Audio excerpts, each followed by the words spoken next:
नमस्कार, सुप्रभात, good morning. मैं सीए कृष्ण कुमार ब्रनवाल आज आपके सामने एक नए वीडियो के साथ, एक नए टॉपिक के साथ दोबारा प्रेजेंट हुआ हूँ। फर्स्ट ऑफ ऑल मैं आप लोगों से माफ़ी चाहता हूँ कि एक लंबे अंतराल के बाद दोबारा मैं आप लोगों के बीच आ रहा हूँ। और एक्चुअली ये जो लंबा अंतराल हुआ वो due to some workload on my office, on my personal level. That's why मैं आप लोगों को रेगुलर अपडेट्स नहीं भेज पाया। इसके लिए आप लोगों से बहुत माफ़ी चाहता हूँ। दूसरा, आप लोगों को ये श्योरिटी देना चाहता हूँ कि अब आप लोगों को रेगुलर अपडेट्स आएंगे, इसलिए आप लोग ज़रूर हमारे चैनल पे जाइए, उसको सब्सक्राइब करिए चैनल को, और जो रेगुलर ऑलरेडी जो वीडियोज अपलोडेड हैं उसको देखिए। और उसमें भी अगर कोई आपको क्लैरिफिकेशन चाहिए, कोई डाउट्स है तो उसको क्लियर करिए। और न्यू वीडियोस जो आएंगे उसको भी आप लोग देखिए और अपने फ्रेंड्स, अपने रिलेटिव्स को शेयर करिए। और कोई भी क्वेरी होगी, कोई भी आपके डाउट्स होंगे तो उसको क्लियर करने का कोशिश किया जाएगा। तो चलिए दोस्तों, आज हम आपको एक नए टॉपिक के बारे में बताने जा रहे हैं। ये जो टॉपिक है ये जीएसटी से रिलेटेड टॉपिक है।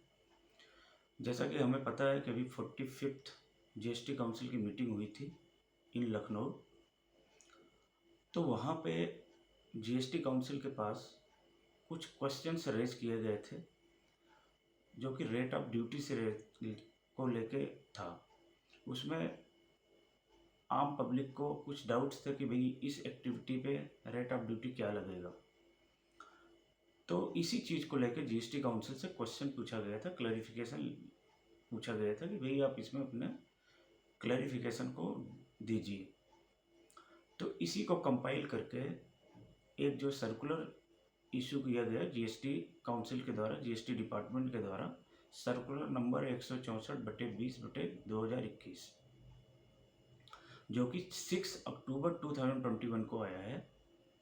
मेरी कोशिश होगी कि उस सर्कुलर में जितने पॉइंटर्स हैं, जितने भी क्वेश्चन रेज किए गए हैं, उस सारे पॉइंटर्स को वन बाय वन आपसे डिस्कस किए जाए। तो बेसिकली उसमें 9 पॉइंट्स थे जिस पे जीएसटी काउंसिल ने अपना क्लैरिफिकेशन दिया हुआ। तो चूँकि वो पॉइंटर्स, वो 9 पॉइंट्स को कवर करना एक सिंगल वीडियो में थोड़ा मुश्किल होगा, इसलिए मैं इसको 2 पार्ट में लूँगा। तो पहले हम 4 से 5 पॉइंट्स को डिस्कस करेंगे आज के वीडियो में, और आपको नेक्स्ट वीडियो में जो रेस्ट बैलेंस बच जाएगा पॉइंटर्स, उस पर हम डिस्कस करेंगे कि जीएसटी काउंसिल ने उस पर अपना क्या क्लैरिफिकेशन दिया हुआ। तो चलिए दोस्तों, हम आज शुरू करते हैं पॉइंट वाइज। तो पहला ये था कि services provided by kitchen clouds या kitchen centre, cloud centres, food cloud kitchen centre जो है हमारे, वो जो सर्विस प्रोवाइड कर रहे हैं या क्लाउड किचन सेंटर्स जो हैं, उनको किस कैटेगरी में रखा जाएगा। क्या वो रेस्टोरेंट की कैटेगरी में आएंगे, या, और जैसा कि हमारे को पता है कि रेस्टोरेंट सर्विसेज पे 5% जीएसटी लगता है, तो क्या वो रेस्टोरेंट सर्विस में आएंगे और 5% जीएसटी लगेगा, या कोई और कैटेगरी में उनको रखा जाएगा। तो ये क्वेश्चन जीएसटी काउंसिल से पूछा गया था और जीएसटी काउंसिल ने अपना क्लैरिफिकेशन दिया। क्योंकि रेस्टोरेंट सर्विस जो होता है वो सप्लाई ऑफ गुड्स होता है, ठीक है, विथ अदर सर्विसेज। वो टेक अवे सर्विस भी होता है उनका, उनका जो है रूम सर्विस होता है, डोर डिलीवरी सर्विसेज होता है, या ईटिंग पॉइंट्स उनके खुद के होते हैं, कैफ़े पॉइंट्स होते हैं। तो जीएसटी जो ये सर्कुलर है इसमें पहले रेस्टोरेंट को डिफाइन किया गया कि रेस्टोरेंट बेसिकली होता क्या है। तो जैसा कि मैंने बताया कि delivery of goods and services होता है बाय द रेस्टोरेंट। ये रूम सर्विस के फॉर्म में होता है, डोर डिलीवरी फॉर्म में होता है, या ईटिंग पॉइंट्स के फॉर्म में होता है। तो चूँकि रेस्टोरेंट्स, अब हम क्लाउड किचन की अगर बात करते हैं, किचन सेंटर की बात करते हैं, तो बेसिकली उनके यहाँ क्या होता है, उनके यहाँ डोर डिलीवरी सर्विस होता है, ठीक है। तो जीएसटी काउंसिल ने क्लैरिफाई किया कि भाई door delivery services already restaurant service में डिफाइन हो रखा है, और चूंकि जो किचन क्लाउड्स हैं, किचन सेंटर्स हैं, ये डोर डिलीवरी सर्विस ही प्रोवाइड कर रहे हैं, इसलिए इनको हम किचन सर्विस के अंडर ही रखेंगे और इसमें जो जीएसटी का रेट होगा वो 5% ही होगा। ठीक है, तो पहला जो पॉइंटर था हमारा कि food services provided by kitchen clouds या किचन सेंटर्स, तो 5% की कैटेगरी में ही रखा जाएगा। दूसरा आया ice cream selling by the ice cream parlours. तो अब दूसरा ये रखा गया कि भाई जो आइसक्रीम पार्लर्स होते हैं वो आइसक्रीम की सेल करते हैं, तो आइसक्रीम की जो सेल होती है क्या वो रेस्टोरेंट सर्विस में रखा जाएगा कैटेगरी में, क्योंकि वो भी डिलीवरी सर्विस दे रहे हैं, ईटिंग जॉइंट्स की तरह है, या अदर कैटेगरी में रखा जाएगा। तो इसमें क्लैरिफिकेशन आया जीएसटी डिपार्टमेंट का कि बिकॉज जो आइसक्रीम है वो एक मैन्युफैक्चर्ड गुड्स है, मैन्युफैक्चर्ड गुड्स है, और ये गुड्स की कैटेगरी में आ रहा है। और ये आइसक्रीम पार्लर जो इसको प्रोवाइड करते हैं वो मैन्युफैक्चर या प्रोड्यूस इसको नहीं करते, ये इंटैक्ट हुए खरीदते हैं एज ए मैन्युफैक्चर्ड गुड्स और उसको आगे रीसेल करते हैं। और चूँकि जो रेस्टोरेंट सर्विस होता है वहाँ पे प्रिपेयर किया जाता है, कुक किया जाता है पहले फूड को, उसके बाद उसकी डिलीवरी होती है, इसलिए उसको इस कैटेगरी में नहीं रखा जा सकता। तो जब इसको इस कैटेगरी में नहीं रखा जा सकता तो इसका मतलब है कि ये रेस्टोरेंट सर्विस के डेफिनेशन में नहीं आएगा और इस पे रेस्टोरेंट के ऊपर जो जीएसटी का रेट है 5% वो इस पे एप्लीकेबल नहीं होगा। तो इस पे जो रेट ऑफ जीएसटी लगेगा वो 18% लगेगा, ना कि रेस्टोरेंट सर्विस का रेट होगा जो कि 5% लगता है और जो कि इनपुट टैक्स क्रेडिट इसका नहीं मिलता है। तो दो हो गए। तीसरा हो गया कि जो कोचिंग सेंटर्स होते हैं वो कोचिंग सर्विसेज प्रोवाइड करते हैं, ठीक है, under the scheme of centrally sponsored scheme to the disabled persons from the grants receive from government, central government, state government, local authorities. तो क्या ये जो सर्विस है ये एग्जाम सर्विस होगी या इस पे टैक्स लगेगा, जीएसटी लगेगा? ये क्लैरिफिकेशन जीएसटी काउंसिल से मांगा गया था। ठीक है, तो इस पे जो जीएसटी काउंसिल का क्लैरिफिकेशन आया, इन्होंने क्लैरिफाई किया कि जो हमारा 28 जुलाई 2017 को इन्होंने नोटिफिकेशन जारी किया था, नोटिफिकेशन नंबर 11/2017, 12/2017, उसमें उन्होंने एक क्लैरिफिकेशन, उसमें नोटिफिकेशन में एक पॉइंट होता था कि अगर कोई कोचिंग सर्विस प्रोवाइड किया जा रहा है with the grant of central government, state government, तो वो एग्जेम्प्ट होगा, क्योंकि वहाँ पे आप जो सर्विस प्रोवाइड कर रहे हो ये सेंट्रल गवर्नमेंट को प्रोवाइड कर रहे हो, स्टेट गवर्नमेंट को प्रोवाइड कर रहे हो। ठीक है, तो उस नोटिफिकेशन की अप्लीकेबिलिटी यहाँ पे इन्होंने लिया है और उन्होंने बोला है क्योंकि ये जो सर्विस आप दे रहे हो वो with the grant of central government आप दे रहे हो, स्टेट गवर्नमेंट दे रहे हो, और बेसिकली ये जो सर्विस आप दे रहे हो on the advice of, on the recommendation of central government दे रहे हो, स्टेट गवर्नमेंट दे रहे हो, इसलिए ये सर्विस जो आप प्रोवाइड कर रहे हो coaching service to disabled person, ये बेसिकली आप सेंट्रल गवर्नमेंट या स्टेट गवर्नमेंट को ही दे रहे हो। और इसलिए ये जो नोटिफिकेशन है एंट्री नंबर 72 ये एप्लीकेबल होगा ऑन दिस सर्विस, और इसलिए ये सर्विस एग्जाम सर्विस होगा और इस पे जो है कोई भी जीएसटी नहीं लगेगी। ठीक है दोस्तों, तो ये क्लियर हो गया कि जो आप सर्विस प्रोवाइड कर रहे हैं coaching institutions, NGOs, to students with disabilities on the grants of central government, वो जो है बेसिकली आपका नहीं लगेगा इस पे जीएसटी। ठीक है दोस्तों, तो ये हो गया। चौथा जो पॉइंटर आया था satellite launch service by NSIL, new Space India limited.